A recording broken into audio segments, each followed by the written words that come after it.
Natassia, you are somebody I've been working with for the last 10 months now. Nobody knows. Okay, well, up till recently when I shared a story, but mostly like my team doesn't know, nobody knows. And I was thinking actually, maybe even like 15 years ago, 10, 15 years ago, your job, your occupation might not even have existed. So can we start by you telling us a little bit more about yourself and what you do? Absolutely.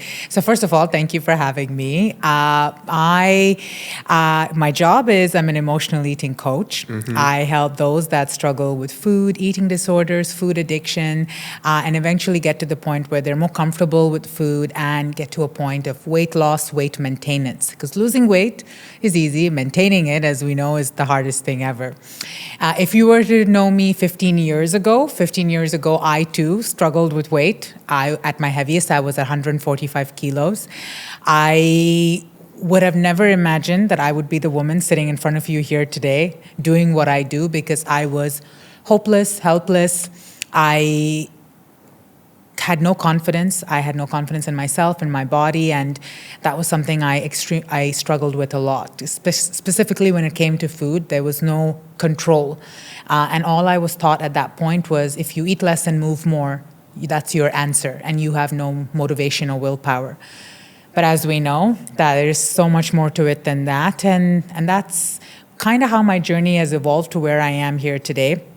I've trained myself in understanding what I need to do when I need to stop eating. When it comes to helping others, I'm certified as a transformation life coach. I'm certified in CBT for eating disorders, as well as trauma attachment leading to eating disorders, which I'm sure we'll get to the whole trauma component of it as well.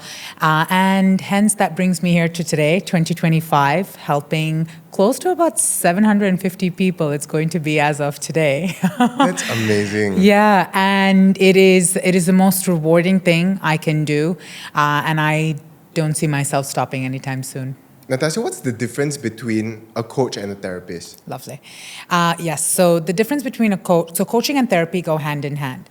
The therapist will help you identify your mental health struggles, right? Take you back into time, allow you to release those parts of yourself, and work through those emotions where you might be stuck. A coach creates a plan for you to identify those parts, but doesn't allow you to stay there, builds a plan to help you move forward. So they're constantly looking at how you can develop, what are your action plans, what are the things, your blind spots that you're not seeing, so that we can work on that for you to move forward. So the way I look at, let's say, trauma or a past wound is, I do not want the individual to stay there too long, because as we know, if we look at a wound and we keep picking on it, the wound doesn't get time to heal, right? It doesn't get time to get that meshing that it needs to move on from. And that's where that meshing as a coach comes in.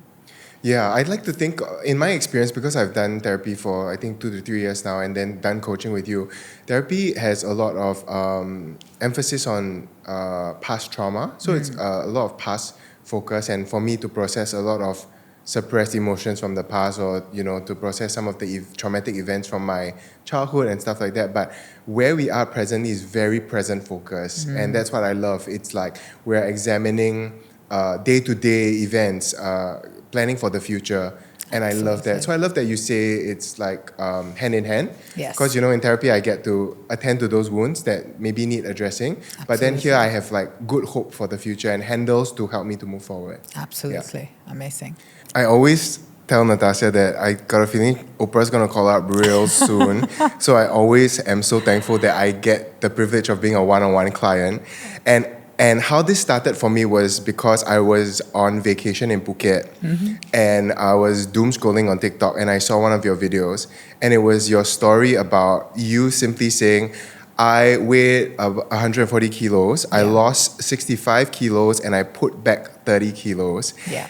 And you were like, it's not just about the diet or the PT. And then I went like, I found myself and I saw myself in your story, and I was like, I need some guidance and I needed some help. That was what really resonated with me. And I think with so many people who are watching, especially in Singapore where the food is amazing, I realized that I had done a PT in 2022.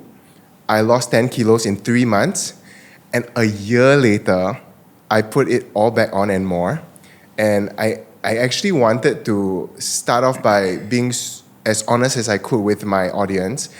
And this was how I looked like when I lost all the weight from PT. And then a year later, I was in New Zealand and I had overeaten to the point that I was so uncomfortable. I felt so ashamed, and I looked at myself in the mirror and I was like, I don't even recognize who I am. And I told myself, look, I'm going to take a picture as much as I'm so uncomfortable because I know I'm going to start to work on this. And it was only after maybe about 5 months later that I saw your video and then I reached out to you. Yeah. So I wanted to ask if you could share about your journey of losing 65 kilos. First of all, that's like a whole person, right? And then putting it back on, and then how you got to where you are now. Absolutely. So for me, I've struggled with weight my majority of my life. Ever since I was young, I would remember traveling with my parents and my mom telling her friends, you take the luggage, I'll take my baby because she's really heavy, And so it was very young, I realized that was like the laughing and running joke, and that I was a very big child. So I struggled with my weight growing up. Food was my best friend. Food was something I went to when I was angry, sad, lonely. And I always knew, specifically in school, that I wanted more food in comparison to my friends. So we would all get our lunch boxes. I would eat mine and then kind of look at everyone else to see who's left over there. So then I'll be like, hey, are you going to eat that? Or are you going to eat that? So I always wanted more food. I had a very different attachment with food. Food was also very prevalent in my household. My dad was a very big eater. If you would open our fridge, you would see bountifuls of desserts in there, hence my love for sweet stuff. It kind of continued as we grew. My parents were very aware of my weight, and they would put me on diets. I was put on my first diet when I was 10 years old. It was called the military diet. I don't know if anyone's heard of it. Have you heard of the military diet? That sounds awful. I'm so sorry. Yeah, it was. But it was a diet that was going around with my mother's friends. And so my mother's friend was like, why don't you try it on your daughter? Okay, she could afford to lose some weight. And so the military diet is basically the first day all you eat is bananas. The next day is bananas and skim milk. The third day is only fruits. It's quite a restrictive diet, and it started at the age of 10. And after every diet, I felt the need to eat triple, quadruple to make up for that time that I was put on that restriction, which then made me gain even more weight, leading me eventually at the age of 19 to 145 kilos. Because over time, I maximized the strength and the stretch of my stomach. So I was able to eat 3-4 plates of food and not feel full. I was able to eat a whole cake and not feel full. I was able to eat 2-3 pizzas and not feel full. So that's kind of how it led up to 145 kilos. What actually took a turn for me was when I went to the doctor at the age of 21, and the doctor said, he's been my doctor for quite a few years, and he said, you're the most unhealthiest I have ever seen you. Your mom has blood pressure, your dad has diabetes. He's like, you are at the risk. You have 5 years, Natassia, max. That's what we're giving you right now. He's like, you can't breathe, you can't walk. He's like, just walking into my office, he's like, you're taking such deep breaths. You need to do something. So that was the first time I was really scared. I've heard things like this before from family and friends, but something about the way he put it, that my life would be coming to an end, instilled a fear in me. And so he gave me this diet, it resembles a keto diet, which, as we know, keto is no carbs, no sugar, nothing of that sort, to allow the body to use fat as a fuel. I took his diet, I put it in my pocket, and I didn't get to it till after New Year. So we did it. First week, I lost about 3 kilos. Next week, I lost about 2. And I had never lost weight like that before and been excited about it. So did it. Lost the weight, it kept rolling. It was slow, it was very gradual. It took me about 2 years to lose that 65 kilos. And I was evolving. I was changing for the first time in my life as a 21-year-old. I was looking different. I was being approached different. People were talking to me different, but I wasn't very comfortable with it. I remember when I walked into my doctor's office, he's like, bravo, Natassia, you have done amazing. You've done so good. And I asked him very clearly at that point, what do I do now? I've lost all this weight. And his exact words to me were, now you live your life. Now you make up for all the time that you've lost, where your friends had boyfriends and you didn't. Go live your life. And that symbol, that sentence triggered me. Because I was like, wow, I can now live my life. Therefore, I can do what I want. I can eat what I want. I can go back to living how I want and everything of that sort. And that was probably the biggest mistake I ever made. Because shortly after that visit, I had moved away from home. And 6 months later, I had gained back 30 kilos because I was living my life. I went back to eating normally, not working out, eating large amounts. Very quickly, I realized my addiction to eating was coming back. So my need for wanting lots of food was coming back. And then I would do exactly what my parents used to do to me when I was young. To make up for those big meals, I would go back on a restrictive diet. And this time it was very extreme. I was having one vegetable juice a day, or I would have one soup a day, or things of that sort, which triggered that even more. And that's kind of where my journey really, really began. I always tell people, I did lose the weight the first time around, but my true journey and my evolvement with food began when I gained all the weight back and had to lose it again. Wow. Yeah, it's a lot. Once you gained the weight back, I mean, you clearly had a bit of an aha moment to go like, okay, I'm sort of like halfway on my way back to 65. That was the thing that stopped you in your tracks and made you evaluate. Could you bring us through, like, maybe from that moment till maybe where you are now, or how did you slowly grow into those realizations? Because I always tell you that I've got you to guide me and hold my hand, but I wonder if you had anybody, any sort of guidance, any sort of education about this. Luckily at that point, I always knew once I lost the weight, I wanted to do something that helped people with weight loss and food.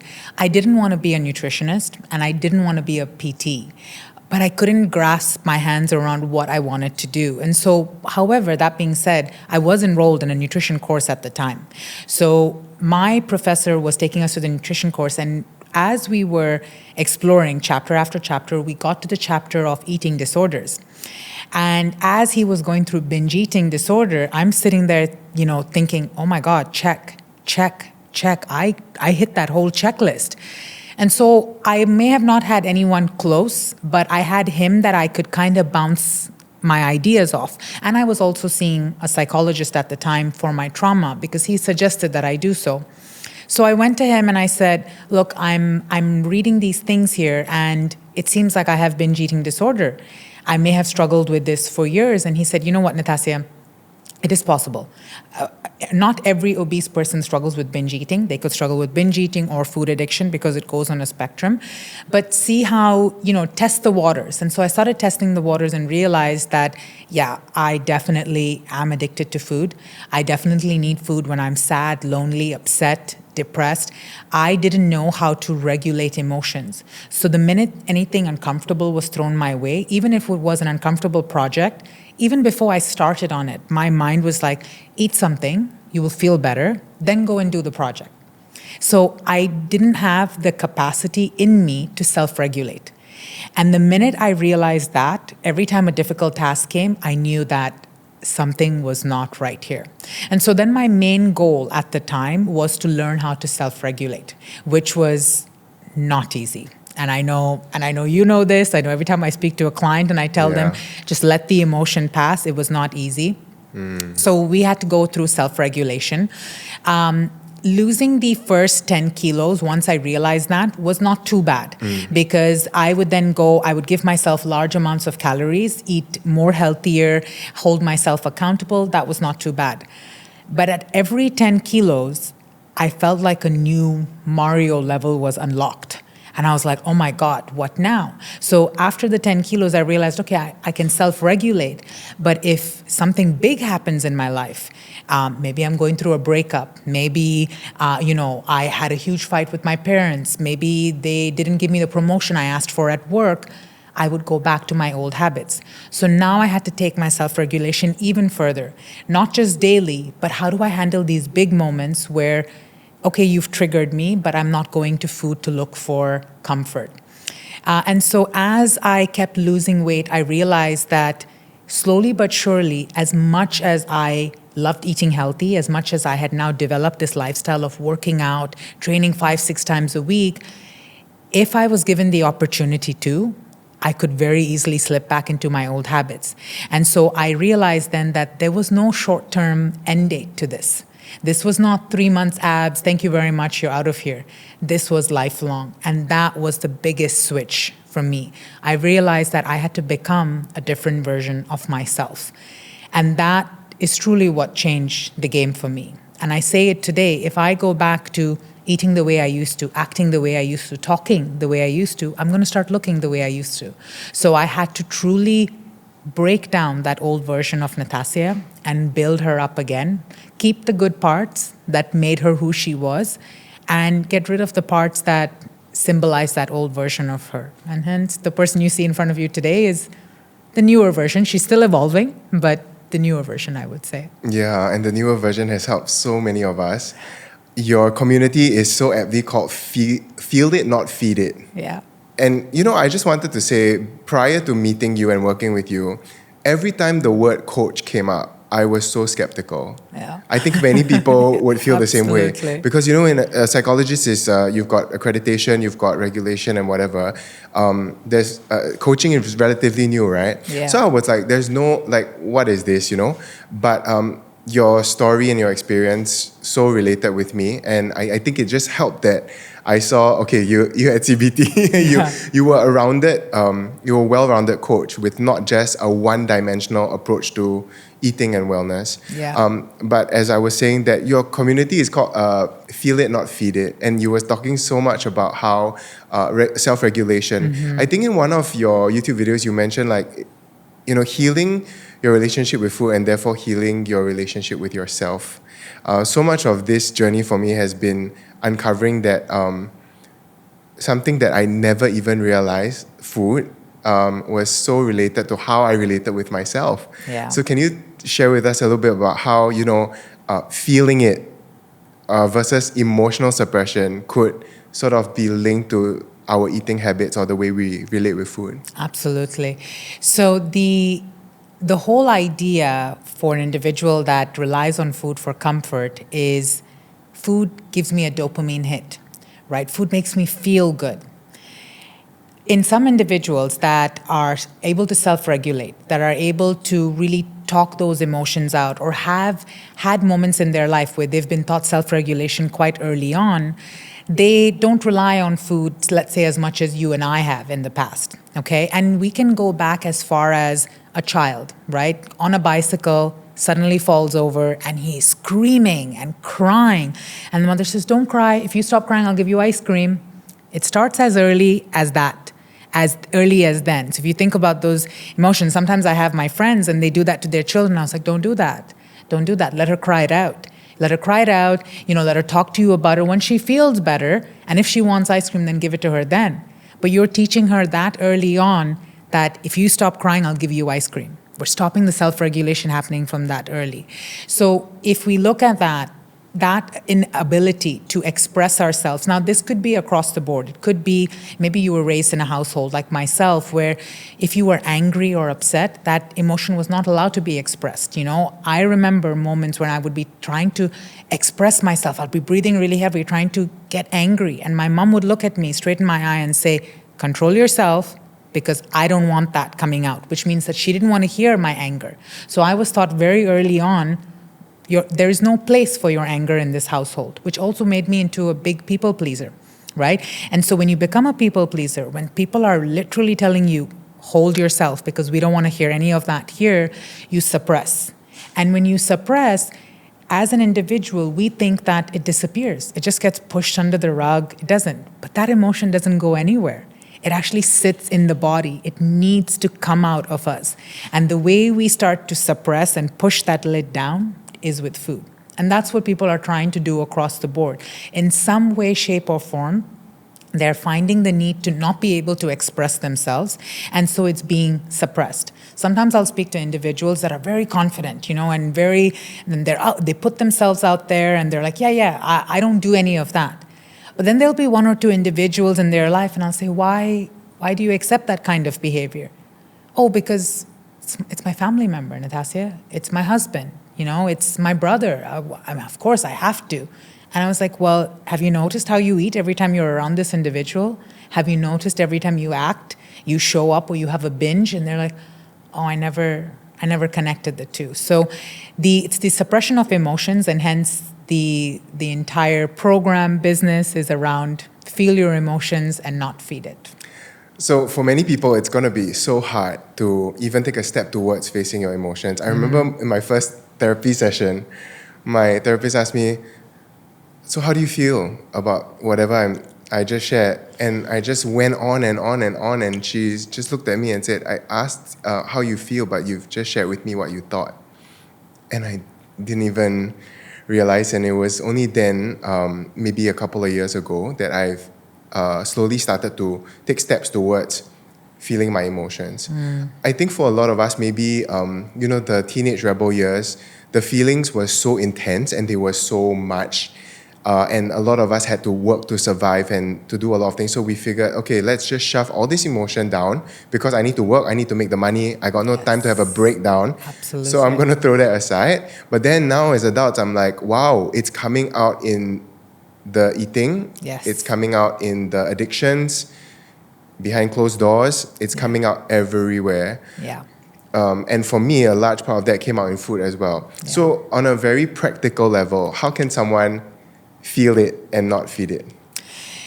They can do it in a couple different ways. One is admitting to yourself that there might be an issue here. I might be relying on food to make me feel better. I might need food more than the regular individual.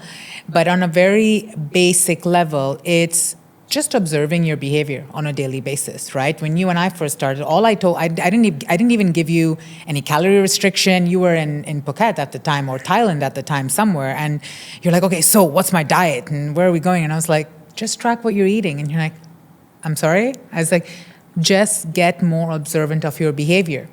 And that was the only way we found out that actually 70% of the time you were amazing. You woke up, you worked out, you got your steps, you got your sleep, you got your water. But then somewhere between 4 to, let's say, 8 p.m. at night, there was a switch. So we would have not come to that understanding if we didn't observe that behavior. Because what I don't want an individual to say, you know what, I just eat every single moment. I'm a bad person. You know, you're not a bad person. You're a great human being, but there's a time in your day, or maybe multiple times in your day, where you're losing control. And let's identify those parts, but also show you the good person, the great individual that you are, because that person's going to keep you grounded on this journey. And I would say if anyone needs to start, that's their main starting point. Yeah, the awareness, right? Absolutely. I think especially when it comes to body image food, there's a lot of shame attached to it. So people feel uncomfortable to even acknowledge it, whether to their friends or even to themselves. When you first asked me you just went like, oh, okay, just notice what you're eating and then let me know. I thought it was sort of like, oh, she's finding out what we're working with here to some degree, but it also made me aware that, oh my, I realized on that trip, I ate till it was painfully uncomfortable, especially during dinner. And that was my thing. I came home, and then that would go into a cycle of like, I don't want to stand on the scale, blah, blah, blah. And, so that was kind of like my first sort of awareness. Yeah. And I was still awaiting some sort of diet plan, some sort of program. Yeah. And, I'm so excited to share about the process and the journey, and we'll get to that in a little bit. But I also wanted to maybe touch a little bit about a very big topic, childhood trauma, and how it relates to our relationship with food, our relationship with ourselves, and how you've seen that play out. I don't have a specific question, but if you could draw the link from your own experience from working with clients, how does going through childhood trauma affect that? Absolutely. Before we get into that, I do want to say that not every individual that has an addiction to food or has a food obsession or binge eating may have gone through childhood trauma. However, the individuals that I've worked with, and myself included, I'm going to use myself as an example here, food was my coping mechanism through my childhood trauma. And I've talked about this with you. I've talked about this in many other channels openly. I was a victim of sexual trauma 3 times in my life. And over the years, what has happened is my addiction to food enhanced and developed. And as a child, that was a very difficult place to be in, because already it's suppression.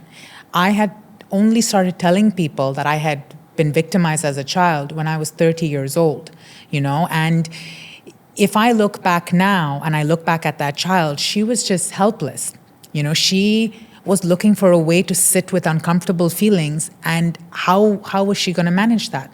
Now, why does food become a resource so early on for a child is they don't have the access to drugs, alcohol, gambling. It could have been something different, God forbid, as an adult, but as a child, for me personally, that felt good. That dopamine rush, that uncomfortable, dirty feeling got taken away from me as the minute I ate, right? So we very quickly and early on make a connection there saying, I feel good, and I no longer think about that bad moment in my life, that wrong moment in my life. I'm thinking about foods, specifically sugar, right? These foods that we're eating are manufactured in a way that it makes us feel good. As a child who's not feeling so good, who's feeling very uncomfortable, very dirty, very used, eating that food now no longer makes me feel that way. So then you take that into your adulthood, and it enhances, it multiplies, and you take it from there.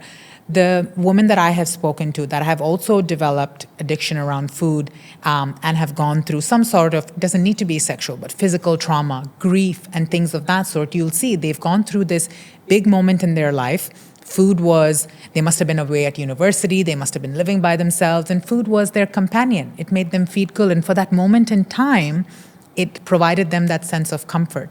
So what tends to happen as adults, when we come into our adulthood, what started off as emotional ends up becoming habitual. We no longer might be feeling traumatized. We could still be suppressing. In my case, I was still suppressing till I was 30, but we started off as emotional, and now that's become habitual. We rely on it through every given uncomfortable moment to make us feel better, or maybe in moments that even resemble or mimic that trauma in our life, we'll start relying on food even further. Thank you for sharing that. And that's exactly pleasure. it.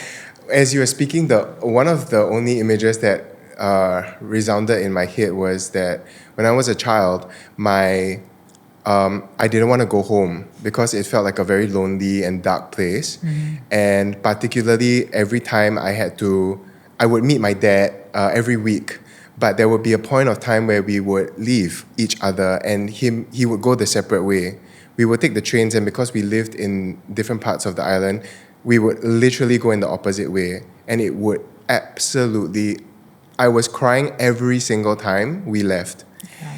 And I would take the money that he had given me for the week, and I would have absolutely just medicated and soothed myself by using that money and buying all the snacks that I can at the basement of a shopping center after I had left him. Yeah. And I would just eat it all. And I didn't know that it was, as a child, you're not cognizant of it. And I was running through the basement of the shopping center. I blasted my entire week's allowance on all the food. I ate it, but what I really was trying to do was, I was trying to say, I feel so sad to be separated from you. Yeah. I feel devastated that I have to leave, you have to leave, and the only way now, because in Asian culture, food is love, right? If parents give you food, it's love. Yeah. It was my way of saying, let me get some love for myself. Yeah. Absolutely. And this, I didn't realize how much it had seeped into my adulthood and the way I related with food, the way I eat, the way food was such a soothe and a comfort for me. And that was just one part of it. And then the next part came when, coming from a lower income family, my parents didn't get to bring me to nice restaurants. And all my friends in the elite school that I was in, they were eating at like all these top restaurants, like for fun, on a weeknight, right? And I'll be like, whoa, this is crazy. But to me, it was like, wow, your parents love you enough to at least bring you to a nice place to eat. And I didn't get that. So I told myself, when I grow up, I'm going to eat whatever I want.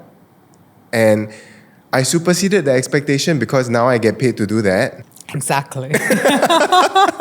Exactly that.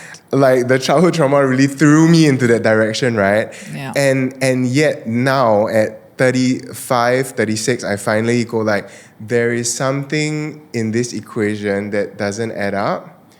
And that's where, I was like, thank God for Natassia's story and thank God for your knowledge in connecting the two. Yeah. Because when it comes to food, diet, fitness, and whatever, everyone takes a singular approach. Right, absolutely. So I'm never going to talk to my PT about my childhood trauma and how I relate with food. He's going to tell me, eat your 100 overgrams of protein, cut your calories, and increase your weights, right? Absolutely. I mean, he's going to tell you, I don't get paid enough for this, right? This is not what you paid me for, right?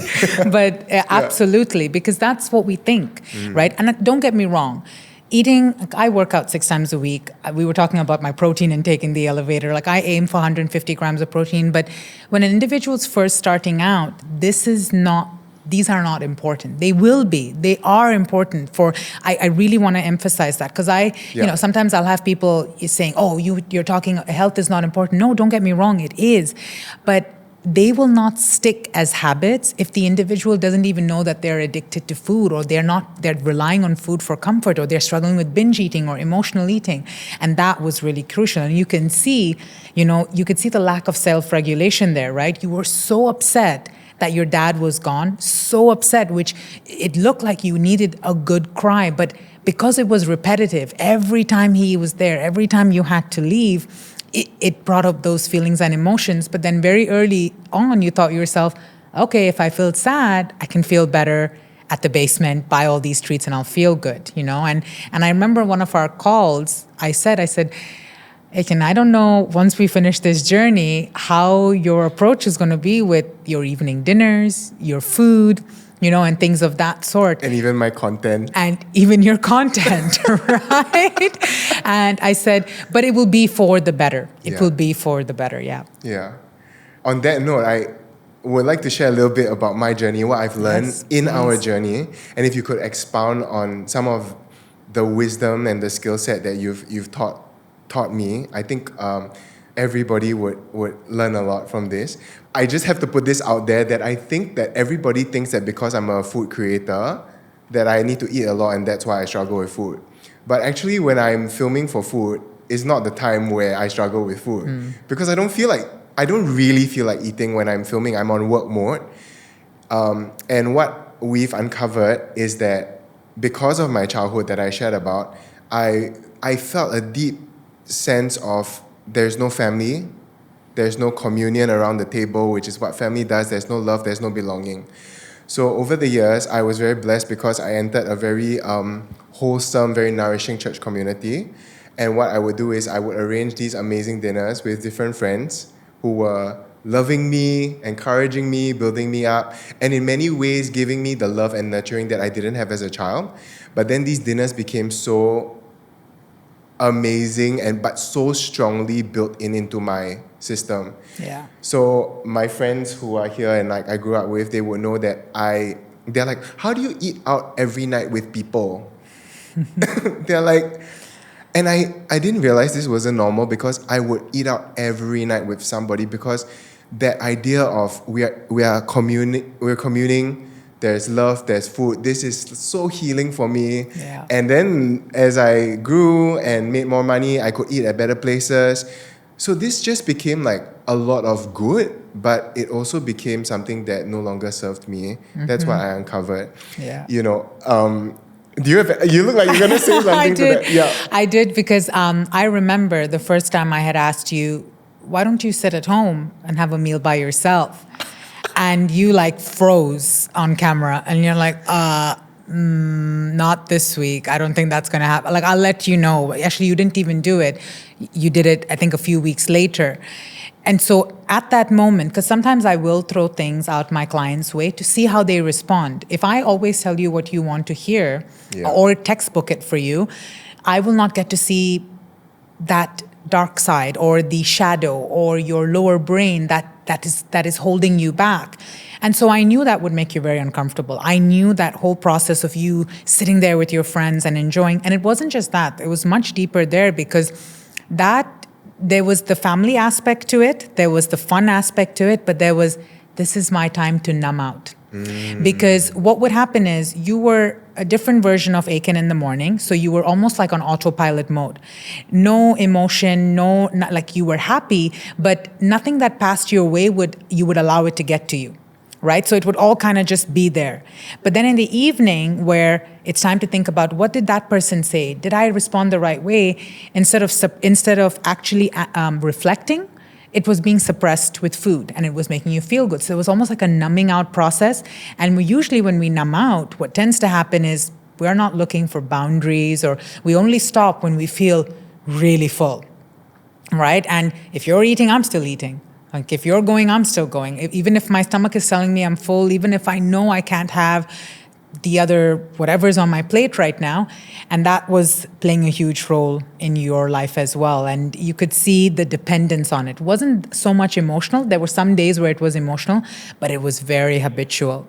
Absolutely. It was very habitual. And I think when you said that and you highlighted that to me, I was like, oh, okay, this is like a system I've built, and these are the effects. Interestingly enough, when I did think about the times where I would eat alone at home, oh my, it reminded me, or when you suggested it, I knew what would happen. Yeah. I would order so much food, and I would eat to the point of being uncomfortably full. Because I'm home, there's no plans, there's no one, and that would mean I'm lonely, I'm alone, am I abandoned, am I whatever? And these things would come so quick to me that my first instinct would be, I'm that kid at the basement, right? And I'm like ordering so much food. I remember there was a time, and no one would ever know this, but I ordered like 2 pizzas and a pasta, and I'm just like, it doesn't even occur to me that this is so much more than I need. It doesn't occur to me that this is, it's that numbing out. Yeah, Yeah, absolutely. Just to feel like soothed. Yeah, absolutely. I mean, it's the fear, right? It's the fear that I'm going to have to feel. Feeling is normal, but when you're not used to it, or when you've suppressed it for so long, that first few instances feels really difficult. For me personally, when it used to happen, I used to feel like I'm getting choked. It feels very uncomfortable. It's like, I know I can take this all away if I just eat. And if you look at, if you overheard a conversation with an alcoholic, right, or a drug addict, for example, they'd be like, oh, I just want to have a drink to take the edge off. I just want to take the edge off. It's kind of like what we are feeling. We're feeling so uncomfortable. If I can just dig my teeth into this cookie or this brownie or this pizza, I won't have to feel this right now. And that's kind of what was repeatedly playing out for you. Because we also realized that, yes, there was all these emotions from the childhood that were still getting strung along day in and day out, even though you were doing so much better. Right? Even though you had the ability, the finances now, to change those circumstances, there was still a part of you that was holding on to that part for dear life. Yes. And one of the questions I asked you was, why don't you just let go? Why don't you let go? Because now, not only can you go to those expensive restaurants, you can take your dad there, right? You can take your family there. You can enjoy there. So why don't you let go? And I believe that was a big turning point for you. Because Absolutely. When you realized that, I don't know if you want to share, because I remember that call when I told you that, you were like, yeah, why can't I let go? Yeah. And I think one of the things I remember the most was when I was overseas. Yeah. And I would tell you that my mind just goes to, I have to eat this, I'm here. It's such a special occasion. We're traveling, it's a thing, right? And then you said to me, Aiken, you travel, in the last 3 months, you've traveled more than I've traveled in the last 3 years. This is your normal now. Yeah. And I was like, right. I needed to craft a new normal, a new foundation to who I was, instead of holding on to these childhood aspirations of, oh, I'm so unloved. Oh, my family didn't get to travel. And I bring that kid along to every trip, and I'm eating everything I see. Absolutely. Right? But that knowledge and the work that we did together just opened my eyes. It just made me go like, aha, oh my gosh, she's right. I've been to Japan 8 times this year. Do I really need to have this rare? No, I don't. Yeah. So I think a lot of our work has helped me to come back to myself. It's helped me to recover myself and to ground myself in who I am, my values and my beliefs, instead of taking that other highway down to food or it takes so much practice to be like, hey, this is not a thought that serves me anymore. This is old, which is what we call you term the lower brain, right? And it's like this sort of instinctive reflex. Like when you told me, hey, why don't you spend some time alone? My lower brain's like, you were so frightful of it. You were like, no. And I asked you a few times before you actually adopted to the habit, I said, you should. It will help you sit with your feelings. But that's when I believe we realized how scared and uncomfortable sitting with your feelings made you feel. Right? Hence that need to order in. Because if I'm not ordering and eating, what am I doing with my time? Sitting and thinking and feeling my emotions? Absolutely not. Right? Because that's what we're trying to avoid. I don't want to feel. I don't want to feel this uncomfortable feeling. I don't want to feel my thoughts. It's one of the reasons if you see people when they're doom scrolling the most is before they go to sleep to bed at night. Because when you're doom scrolling, you're not thinking about what's happened in the day. Did this person do me wrong? You're not allowing those thoughts to come through. You doom scroll, you go to sleep. It's the same thing if someone's watching TV before they go to bed. So that's what we're doing when it comes to food. Absolutely. When I took you on the challenge, there was a night last year. I was so exhausted from the year. It was a tough year. And I was like, you know what? I'm going to take Natassia on this and I'm going to, dare I say it, I am going to journal. It was so strange. I sat there with my pen and I just wrote. I wrote from two perspectives. One is, how are you? And then I will reply, how am I? And then I will write. The other perspective I wanted to write was what I would say to you in response when I ask myself, how am I? But as I began to write, I had this thought the whole year, I didn't do enough this year. I wanted to do XYZ this whole year and I didn't do XYZ. And then when I started journaling and actually taking time to at least process, I wouldn't say maybe like feel all the way, but at least to acknowledge, to be aware, to process. I wrote down and I said, I'm so tired this year because actually I did A, B, C, D, E, F, G, H, I, J, K, L, M, N, O, P.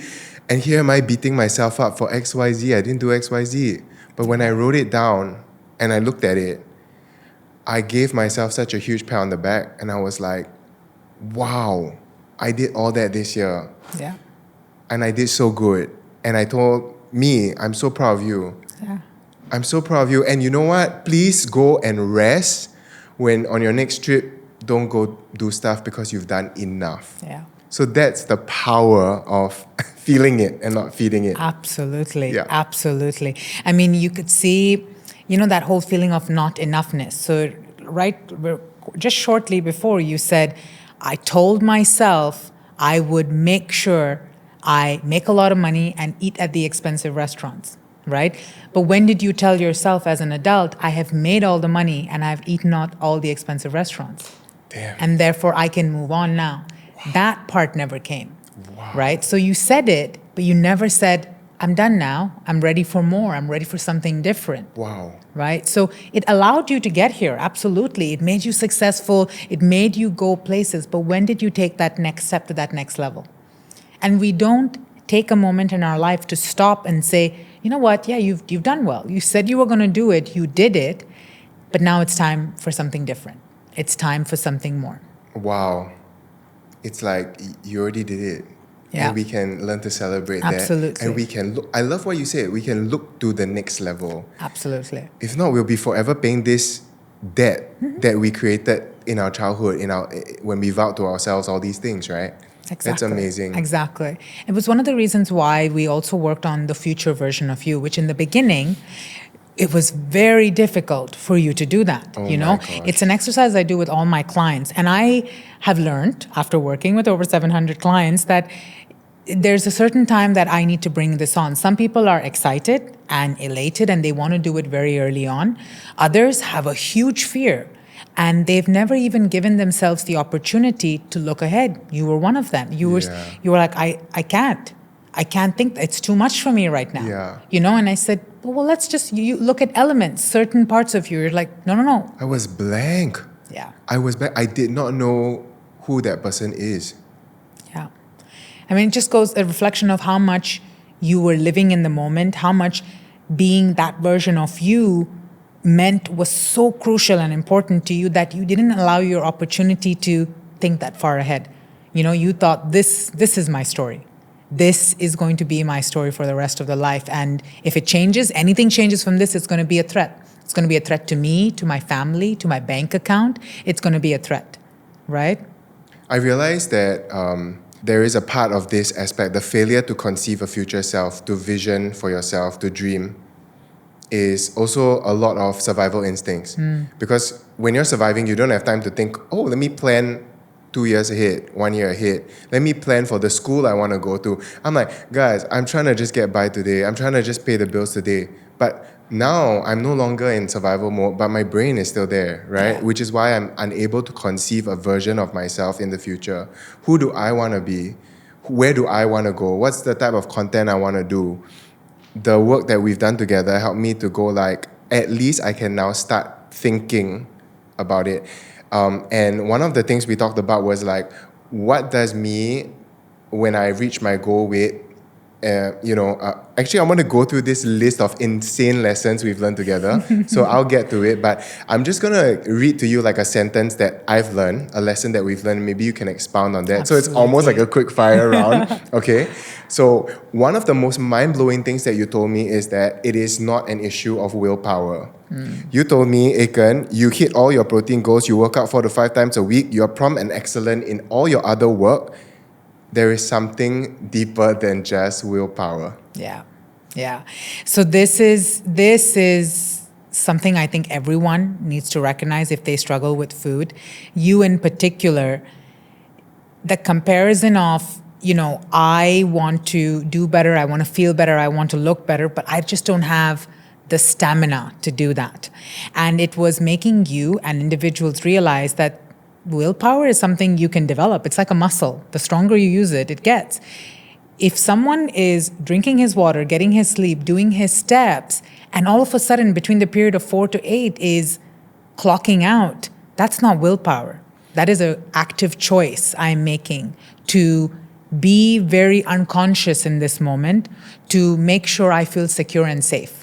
Right? That is not willpower, because you have the willpower. It was never an issue. We never spoke about you having to work out. That was on our conversations. That was something that came so easily for you. And so we realized very early on, it wasn't about willpower. It wasn't about motivation. It was about you truly understanding that there is a need to have these meals, and not just because having the meal is okay, which is what we've learned, that you can have the meal, you can enjoy it, but having the meal and clocking out, having the meal and only leaving or only stopping when my stomach hurt or when I felt overly full, what do I need there? And so we had to fill your cup without food, which is what was getting filled with food. And so that good. Wasn't willpower. So good. I just had to start with this because I think, again, so much of diet culture, fitness culture is that power through, you don't have enough stamina, and then it leads to a lot of, I don't feel good enough. It perpetuates a vicious cycle of that. Absolutely. When you said that to me, my mind, I was like, it felt like you gave me a piece of myself back, which is like, dude, you have willpower for so many other things and you do them so well. Yeah. There's just something here we can work on. And that made me go like, you're absolutely right. Absolutely. You know, it's really identifying the area in your life that's bringing you down. This is why it's so crucial we do the observation, because it's very easy for us to then put ourselves in a box, right? I just don't have willpower. I'm not, and then we start identifying with those habits that we felt when we were younger. I'm not good enough. You know, they get to eat there, they get that because they get opportunities and I don't. Right. So it's very crucial for the brain to realize that, no, hang on a second here. I'm actually an amazing person. I do great things. I make great money. I make some great videos. I'm just struggling in this one area of my life. And what we need to understand is that skills are transferable, right? The way you do one thing is the way you do everything. But they're transferable, but we need to teach ourselves. So if I'm amazing at at work. I'm amazing with friendships. I'm amazing with family. I can bring this to my food relationship as well. I just need to learn how to. So good. So good. The second thing that this one is such a monumental lesson. Okay, I was in Australia.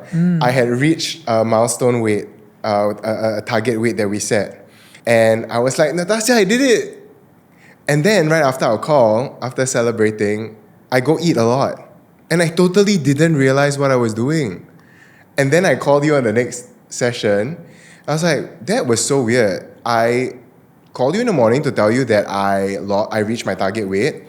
And then I celebrated with food. And it was like, I'm acting against my, whoa, it's like two of me, right? You shared about the reward loop. And I was like, oh my gosh. Could you expound on that? Absolutely. Yeah. So food as a reward, food as a punishment, this is something that happens so common, right? If you think about, again, back to our early ages, back to families. Hey, it's your birthday. Let's go celebrate with food. Hey, you won that award. Let's go celebrate. Oh my God, you signed a big contract. Let's go celebrate. The celebration is always around food. What you did was not out of the norm.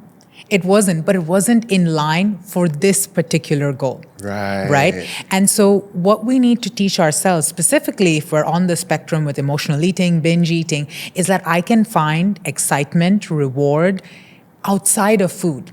So if we don't reteach ourselves, reparent ourselves to find this joy outside our food, default is food.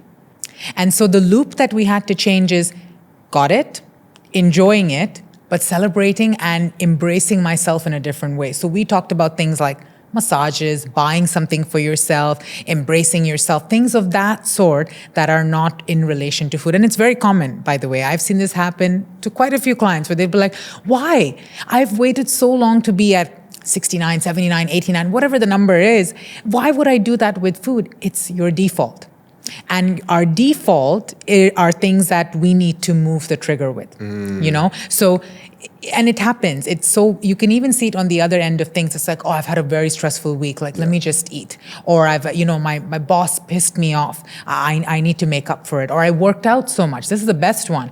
I had such a great workout. Let me eat. It's like, but you just worked out. Yeah, that's what I'm trying to say. I burned 700 calories. I need to make up for the 700 calories that I burned, right? And you'll think what happens is as adults, we think that we don't need to be reparented. I'm an adult now. I make my own money. I pay my own bills. Reparent, that's for kids. But actually, we need it the most. And us sitting down and saying, Aiken, that's okay, you did that, but that's not how we celebrate. We can celebrate with things outside of food. You have enjoyment in your life outside of food. And the minute that reparenting happens, you are then able to practice it even further because you reach that number again. You even said, you're like, I don't want to get too excited. Oh, yeah. But it's here. Like, you were doing very cautious about it. And, I'm just going to take it as it comes.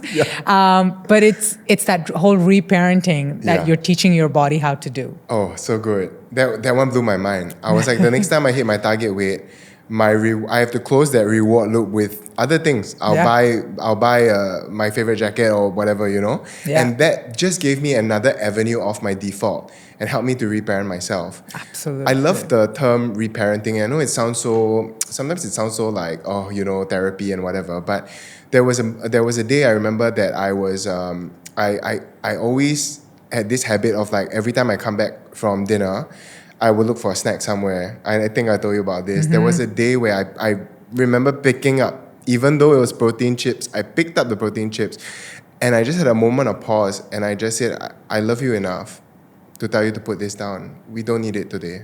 Yeah. We don't need it.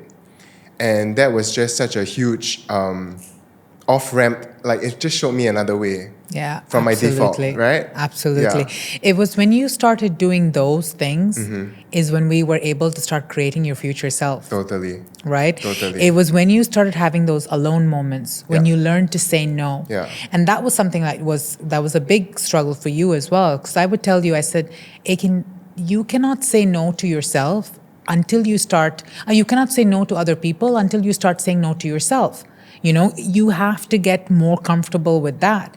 And you did it in the most graceful way ever. Right? You didn't say, no, you didn't deserve that, or no, because that's a huge trigger for the lower brain. But you said, I love you enough to not do this to you. You've just had a beautiful meal. You don't need this right now. You might need something else right now, but it's definitely not this protein chips. You perfectly segue to my next question, my next statement, which is that when you are not able to say no to somebody else, how are you going to say no to yourself or to food? Yeah. So there was this another incredible aha moment in this journey, which is there was a day where I stepped on the scale and I put on 1.5 kg, and my brain straight away didn't go to food. It went to, I'm saying yes to too many things in my schedule, too many things that I didn't want to take on.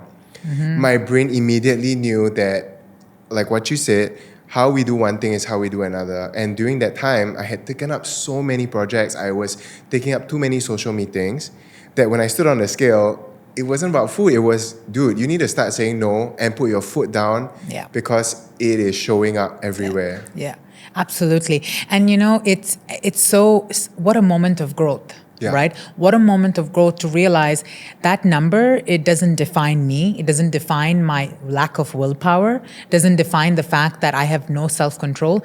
It defines the fact that I have actually not honored myself this week. I have not given myself some self-time, some self-reflection. I've given everyone else, right? And when we give our time away, when we keep not having room for ourselves, we're on their schedule, on their eating habits, on their restaurants, on their things of that sort, and we put ourselves in the back burner. And that tends to be very easy for people to do. It becomes very easy for us to put ourselves in the back burner when we're striving to be the best at all times. And then who gets lost here? Yeah. You do. Absolutely. And so now I'm trying, but I think a few of my friends have experienced where they're like, are you going to finish that? No, I'm not. Dude, that's like a rack of lamb. That's expensive. Yeah, well, I eat this all the time. Yeah. It's all right. And saying no, right? Absolutely. Even that was huge for me because I never understood. In my brain, when I sat down at the dinner table, if there's something there, I'm going to eat it. Yeah. There's nothing left unfinished. Yeah. It's also reparenting that part of me that goes like, it's okay to leave food on the table. Not intentionally to waste it, but it's fine. Yeah. It's from a different place, right? Absolutely. Yeah, and that reparenting really has, it's a constant process. We're still doing that now. It is. And I'm sure it must be similar in Asian culture as well, because in the Indian culture, you can't waste food. Yeah. Right? That's really, really bad. Yeah. You cannot waste food. We cannot throw out the food. Finish what's in your plate. So again, we need reparenting there. I'm sorry, me leaving this little bit of food is not going to save our world's famine. We can throw a little bit of it out and we can help when we need to and do what we need to. But that was something that was getting comfortable with that as well. Yeah. The next one is, this one was so hard. Slowly but surely, which is, my God, this took so long. Everyone, and myself included, is going to be expecting, okay, let's drop the weight real fast. I was telling Natassia that, yesterday when we met that it took me 10 months and I'm only down 6 kg. Yeah. But, wow, what a difference it's made. Because I've done the 3 months, drop 10 kg, didn't work. But now it's so slow because I am constantly fine-tuning a change that will stay and a change in my identity and not just being on a program. Yeah. That was the thing that it was so hard to get used to. It was so annoying at times because it's like, why is it taking so long? Like, is she expecting me to lose it faster? I'm like going like, oh my gosh, maybe she thinks like I'm so slow at this. And then I just realized like I've got 34 years of programming that I'm unlearning. I have to accept and embrace that it might take more than 3 months, 6 months. Absolutely. You would come on to the call and you would say, I just don't want to disappoint you. I just don't want to, I almost canceled this call. I didn't want to disappoint you. And something I always reminded you of and I remind clients of is the longer it takes you to lose the weight, the longer you keep it off. So good. The faster you lose the weight, the faster you will put it back on. So it's very easy. Even I can sit here and say, 6 kilos in 3 months or 6 kilos in a month. right? And just put you on a really restrictive diet, don't help you with anything with your eating habits, and it can happen. But the real key element, the habits that you've learned are now lifelong. This 6 kilos, you will never see them again. They will fluctuate here and there, but you know exactly what you need to do to keep them off. And so this is where that element comes in. Anyone can teach you to lose weight. The people that are really going to change your lives are the people that tell you to look at your eating habits and learn how to keep it off. Because we become very addicted to eating less and losing weight, or eating more and gaining weight.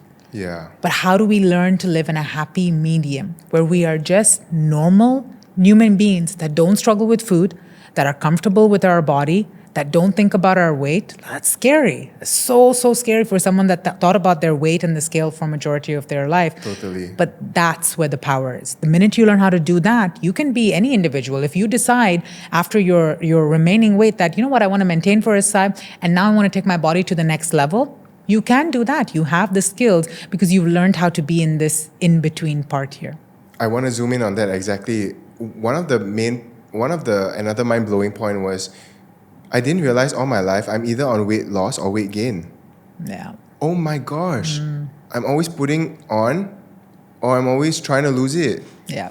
I don't know what it's like to be at a stable, secure point of maintenance. Yeah. Can you talk a little bit about that? Absolutely. It's crazy because I use myself as an example, right? Growing up being an overweight child, that's all I thought about. That's all everyone ever talked about. If I would walk into a party with my parents, they'd be like, oh my God, look at her. She's so huge. When did this happen? And so I always knew that I was a big girl. When I lost the weight, I was constantly thinking about food. And so your mind gets so occupied with, I'm losing weight or I'm gaining weight. You don't get the opportunity to think about anything else. Think about the mental space we will have to do better for ourselves if we weren't thinking about these things.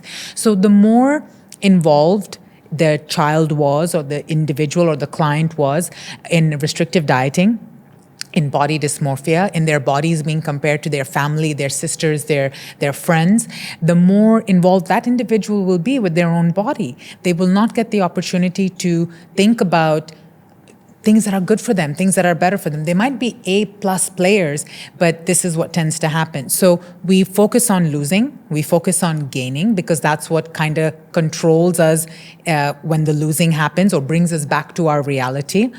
But we don't ever focus on just being an individual, just being Aiken, just being Natassia, who doesn't want to lose and who doesn't want to gain, because that's so scary. Yeah. If I'm not losing, that means I'm accepting who I am right now. Wow. That is scary. I'm accepting me at this weight. Yeah. It's really scary, right? But it's the first step for you accepting that I'm not abnormal. I'm a normal human being. So good. Yeah. One of the things that you've taught me is, you've given me back you've shown me that I have the control. You would ask simply, hey, this trip you're going on, this work trip, is it weight loss trip? Is it weight maintenance? And I'm like, oh, we've got such a thing. Yeah. Because it's like you're driving the car and you can learn to adjust to what makes sense for you for now. Yeah. But it's that agency and autonomy and ownership of that decision. Yeah. And I remember I would always tell you weight loss, right?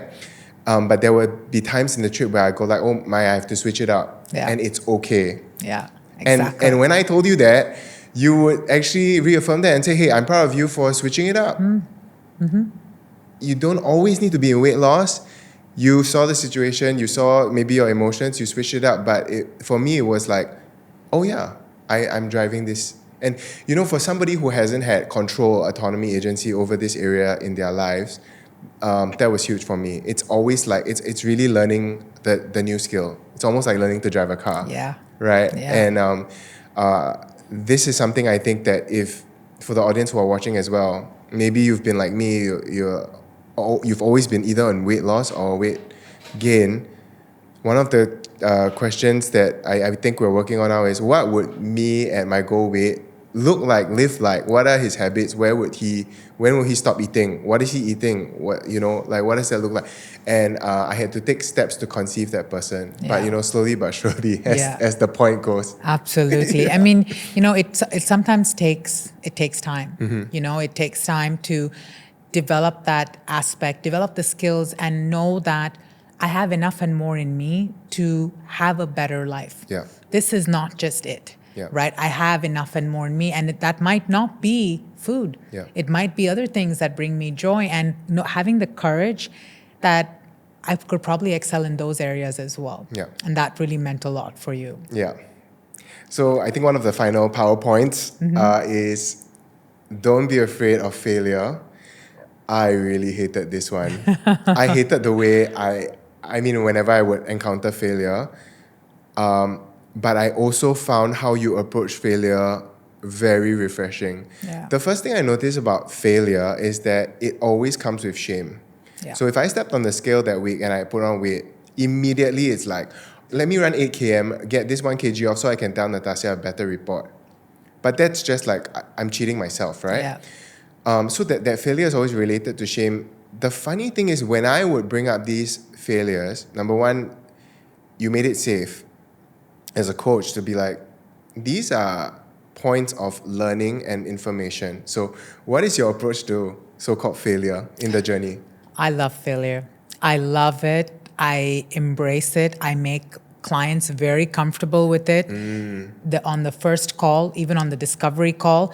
And you'll see the minute I use the word, I'm waiting for you to fail, people cringe. I've even told you that. They're like, I'm paying you to see me fail? Like, is that what's happening? Pretty much, right? Yeah. Because on your good days, on your days that you can manage your eating, that's not when you need me.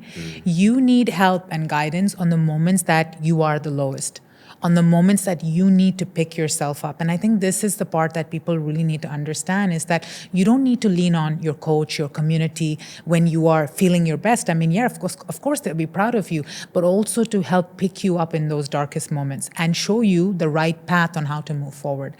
So I embrace failure right from the very first goal, number one, so that you can start getting comfortable with it, so that if you do fail, it's not, let me put on a performance for her and show her how I did not fail, and say, no, she told me very early on that she's going to be comfortable with this. I can share this information with her. So when you don't stick to your diet, or when you have a binge eating episode, or when you have a blowout and your feelings are, really, really wrapped up in what just happened, let's talk about it. Let's see how you can handle it differently. Let's do a role play and see what would happen if you had said this instead. What can you do in the near future? And so I want everyone out there to look at failure as a stepping stone. Right? Failure is honestly a stepping stone in the right direction. I like to use the terminology failing forward. Yeah. You're failing forward in the right direction. And so I embrace it. Every time I fail, I just look at it, okay, I need to do something differently. And I want every individual out there, even individuals listening to this, that failure is simply saying you need to do it differently. Yeah. That's all. Yeah. And I think that for everybody who's watching, if you're kind of like in my journey as well, this is new. So, it's learning. I'm new to this skill. I'm not going to be good at it overnight. So the failure should be not tied to to my self-worth and identity. It's just part of the process. Yeah. So I'm learning to embrace it a lot more. And I think the final big aha moment, and something I really, really want to land on before we close, is there was a time where I think there was a session where I told you, hey, I wanted to get on the call so that I could tell you that I did this and I did that or whatever, or like I didn't do it or whatever. But I think you asked me, why did you want to give me a good report? Oh my. And I had no answer.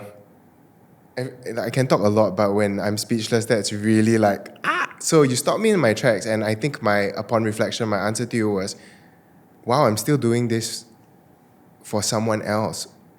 For you. Why do I need to do it for you? I'm still trying to people please. I'm trying to do it for a program, for what? I don't know. And that's where I realized I don't need to do this for anybody else except myself. Yeah. I don't have to give her a good report. I don't need to give anybody an answer. I need to do this for myself.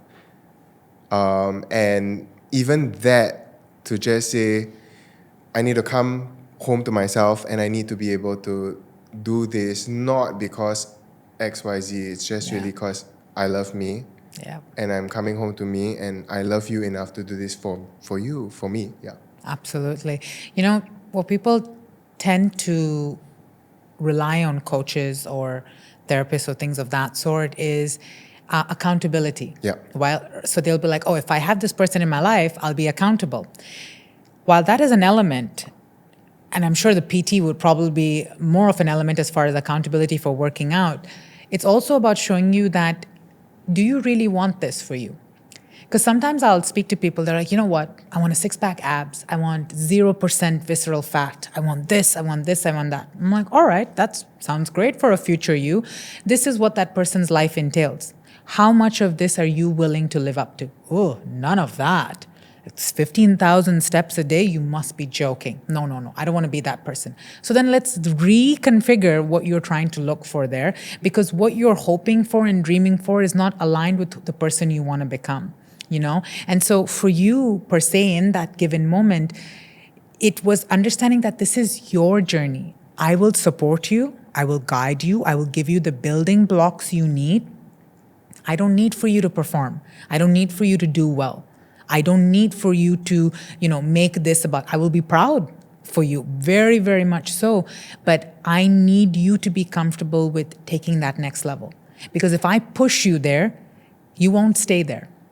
You will only be there to continue performing until our sessions end, and then you will go back, just like you gained the weight back after the last time. Absolutely. Right? So it had to be, let's do this together, and you should be ready. So good. Natassia, I think we could go on as we had yesterday. Like we were talking for so long because I get Natassia's based in Dubai, so it's such an honor and my greatest joy that you are here in the flesh. Thank you. Before we close, maybe what would you say to anybody who's watching who relates with whatever we both experienced, maybe childhood trauma, binge eating, eating disorders, struggling with their relationship with themselves and food? What would you say to them as we close? I would say to them, know that you are not alone. Know that there's so many of us struggling. Know that there's a lot of people also struggling in silence, and that more and more individuals are now getting informed on their addiction to food, their binge eating and emotional eating, and there is hope. You just have to find the right person, the right moment. This is not the end. There is a better you. There is a future you that you can work towards and live up to. That beautifully said. But before we end, because you said that, I had one last gem, which is you said, with drugs, with alcohol, you can clean cut those things. But that's the other thing with food. You can't just clean cut it, which is why so many of us actually do struggle.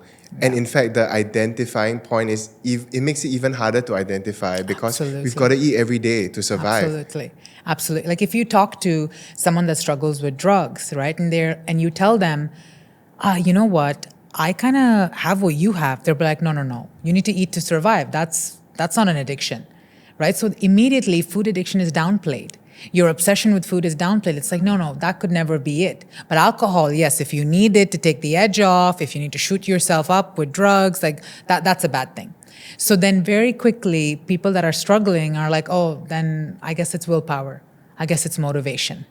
Right? So please know that if you are surrounded by these ignorant comments, is what I can call it, and you might be on the spectrum, speak to an experienced individual that can guide you on the right path and really show you if you are struggling and what aspect on the spectrum you might be on.